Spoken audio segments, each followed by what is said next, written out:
Bueno, la verdad es que dentro del rol que vamos a tener en nuestra conversación, yo defiendo la sanidad privada, pero no es el sistema que más me guste. Yo evidentemente la defiendo, pero evidentemente en general sí, sanidad pública antes que privada.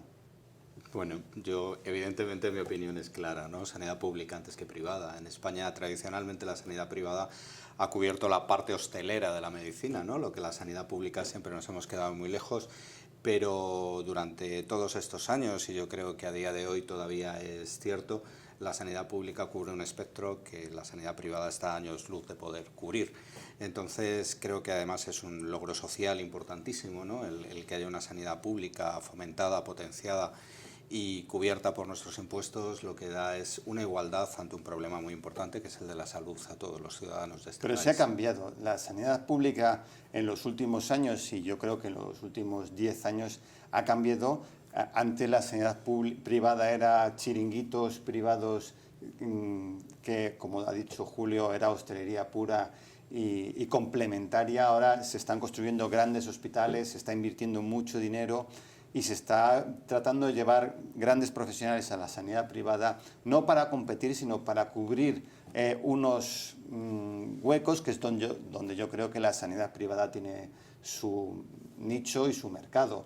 La sanidad pública es insostenible, la sanidad pública tal y como está concebida en España no se mantiene, por lo menos con los impuestos y con la actual distribución que tiene el Estado, y hay muchas patologías y cosas que se puede hacer dentro de la sanidad privada que está funcionando muy bien y que creo que hay que tenerlo en cuenta.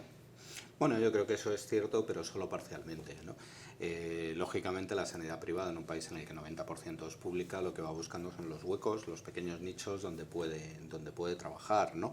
Pero realmente en este país, aún la gente que trabaja con la sanidad privada y que utiliza la sanidad privada en sí mismo, pues realmente cuando tiene patologías importantes, lo habitual es que venga la sanidad pública porque están bien cubiertos. Bien es cierto que en los últimos años, ¿no? Desde quizá un poco antes de esta última crisis larga que hemos tenido, hemos sufrido enormemente los déficits de presupuestos y no se ha invertido tanto en la sanidad pública como se debería invertir.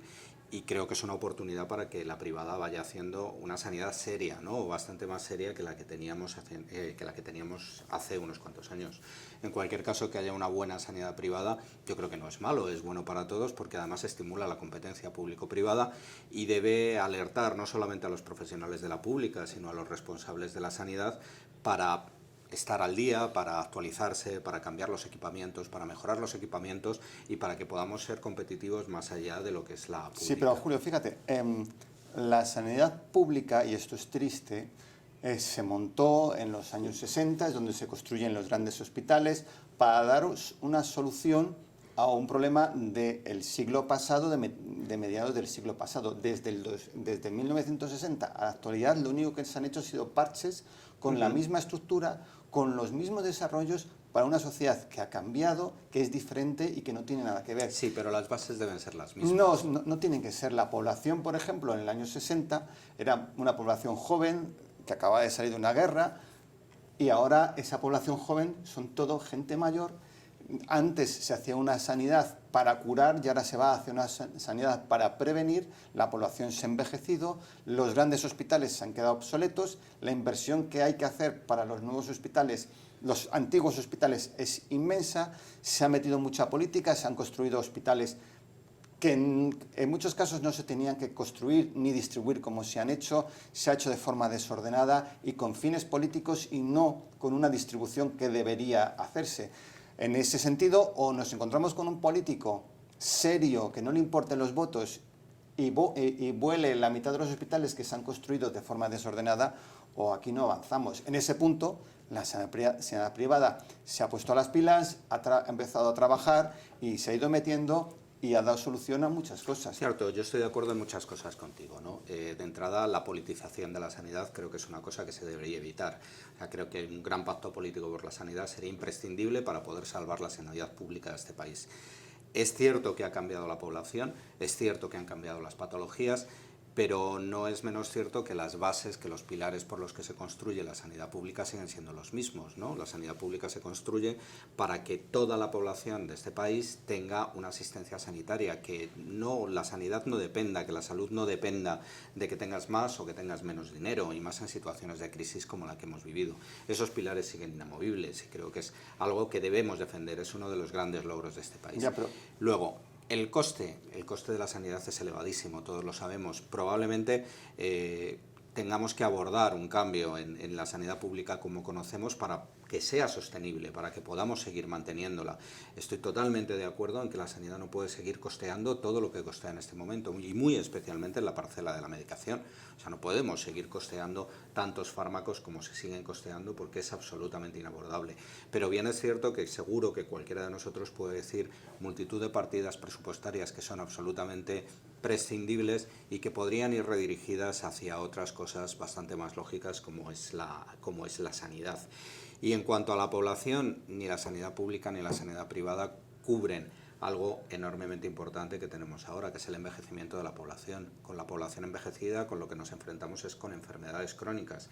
Cualquier sanidad privada, las enfermedades crónicas, intenta evitarlas. Los pacientes con esclerosis múltiple, los pacientes epilépticos, largos ingresos, son pacientes que las mutuas, las aseguradoras, se quitan de encima, porque son pacientes que generan muchísimo coste, y eso tiene que asumirlo la sanidad pública, y lo tenemos que asumir con escasez de recursos. Lo que tenemos que evitar a toda costa es que se haga una polarización de la sanidad, de manera que la privada se lleve toda la patología que es rentable económicamente y la sanidad pública se empobrezca día a día con todas las patologías crónicas. Hay que, desde luego, buscar una solución, hay que modificar los criterios de la sanidad pública, pero yo creo que las bases son inamovibles y siguen absolutamente vigentes. Pues cogiendo lo que tú has dicho, que es absolutamente cierto, si la sanidad pública se dedica y tiene que dar cabida a todas estas enfermedades crónicas que cada vez son más, no queda dinero para el resto. Y además es tan absurdo, y vuelvo a repetir, que seguimos teniendo la estructura del siglo pasado, hemos pasado, y creo que nos han metido ya en la cabeza que la sanidad pública hay que gestionarla como la sanidad privada, pero como siempre cogemos las cosas malas de la sanidad privada para ponerla a la pública. Se dice, ahora mismo la sanidad pública se va a gestionar como la privada, y lo único que hemos cogido es que hay un presupuesto. Antes, y estoy hablando hace 10 años, no había presupuesto. Tú gastabas hasta que se acababa el dinero y después te metías en déficit. Ahora estamos en presupuesto, pero cogemos lo malo de la sanidad privada y cogemos un presupuesto rígido, inamovible, que está todo en capítulos, que hay capítulo 1, capítulo 2, así hasta capítulo 6 creo que hay capítulo, y no se puede pasar dinero de un capítulo a otro. Sí. Desde hace 4 o 5 años se puede. Cuesta, pero se puede. Cuesta, o sea, tú sabes que aquí en este hospital aumentar el personal, tenemos aquí nuestro director de recursos humanos que es inamovible, y además el personal que llevamos arrastrando, como bien sabrás, si cogemos un 100% del personal que hay en el hospital, los médicos yo creo que ocupamos, no sé si estamos al 20% de lo que mueve el hospital.